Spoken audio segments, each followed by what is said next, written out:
В литературата има така наречените опозиции или противоположности.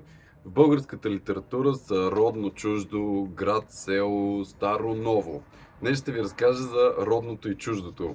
По времето на Паисий, т.е. късни 18 век, родното се свързва с гордите българи, които се славят с историята си и не се срамуват да говорят на езика си.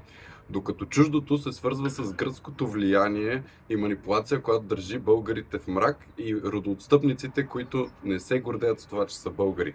След това, през късното възраждане, родното се свързва с желанието за свобода и противопоставянето, противодействието срещу турците, а чуждото е Османската империя, исляма, доколкото родното е християнството и желанието за свобода.